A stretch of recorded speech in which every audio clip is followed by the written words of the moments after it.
My name is Deirdre Coyne, and today I want to talk to you a little about the three F's of emotional eating. And this is from an eating freely perspective, as I am an eating freely practitioner. And when it comes to feeding ourselves properly, which is the first F, we also need to, when it comes to emotional eating, forgive ourselves quickly.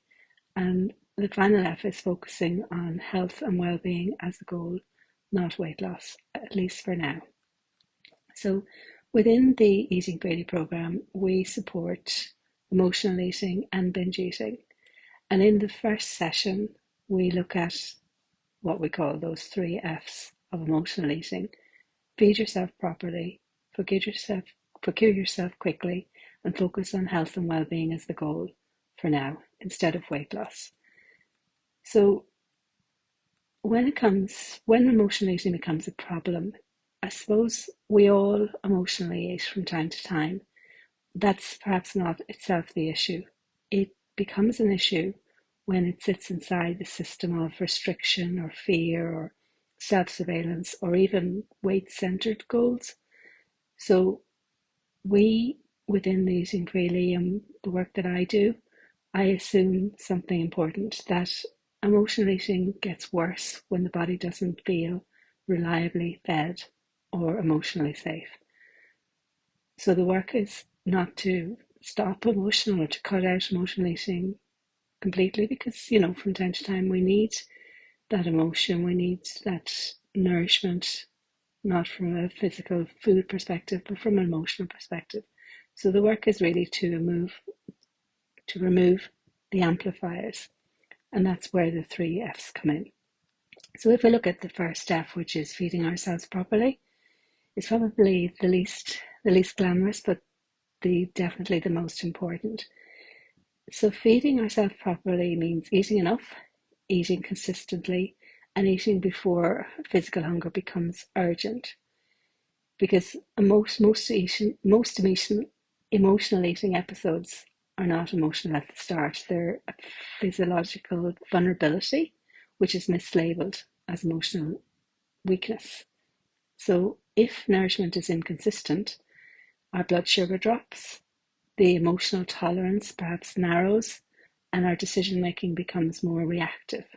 So feeding yourself properly means, and within Nation Freely, again, we talk about nutritional rehabilitation. So it includes going back to basics, as it were, going back to 3 meals, nourishing meals, making sure that we're not cutting out any of the food groups, and permission to eat between meals should we need to slack a snack, so that our hunger doesn't get too extreme.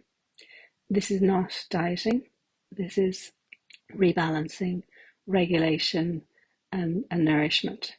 Because when the body is fed, emotional eating slows down and choices become available, and that urgency reduces, because we can't regulate emotions in an underfueled system. The second F is forgiving ourselves quickly, and particularly when it comes to emotional or binge eating, there's often the reflex of self-criticism, mental review, that sense of restriction the next day. I'm going to make it a plan to do things better.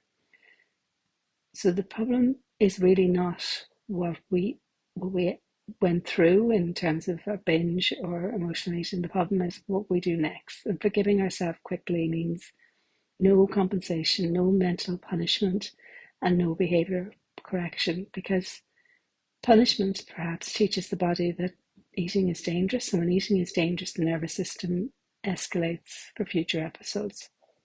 So forgiveness is not indulgence, it is containment. And the faster you forgive, the shorter the cycle, the less intense the next urge, and the more trust you believe that you rebuild. And the final F is to focus on health and well-being, not weight loss for now. And this is often the most challenging shift for those of us who have yo-yo dieted for many years. Um, Weight loss goals keep the system in surveillance. Am I doing this right? Is it helping or hurting? Should I pull back? And even subtle weight focus can undermine permission. It can increase that urgency, and it can trigger restriction. So And the Eating Beauty program is not anti-health, it's anti-threat. When health and well-being become the goal, the questions change to things like, am I eating consistently? Do I have enough energy? Is that food noise is a huge thing, especially, when we're looking at GLP-1 and that food noise that they call it. So when we are focusing on our health and well-being, we that food noise takes up less mental space, and then we recover more quickly after eating emotionally. So stability precedes change is where we would be coming from. So trying to pursue weight loss while healing emotional eating is kind of like repairing brakes while they're accelerating. So for now, the task is regulation. So the three F's work together as a system. Feeding yourself properly reduces vulnerability. Forgiving ourselves quickly prevents escalation. And the focus on well-being removes that surveillance. Together they create safety. And safety, not control, is what reduces emotional eating over time. So if emotional eating does feel persistent or intense, it doesn't mean you're doing things wrong. It just means that perhaps you're underfueled, over-punishing, or you're trying to heal while still monitoring outcomes. So today's invitation is to feed yourself properly, forgive yourself quickly, and focus on health and well-being, not weight loss. And this is not giving up, it's just choosing a different starting point. And that's what I have for you today. So thank you for listening to me today. I hope you've enjoyed, and I hope that you have a nice weekend. And thank you for listening to me today. Bye for now.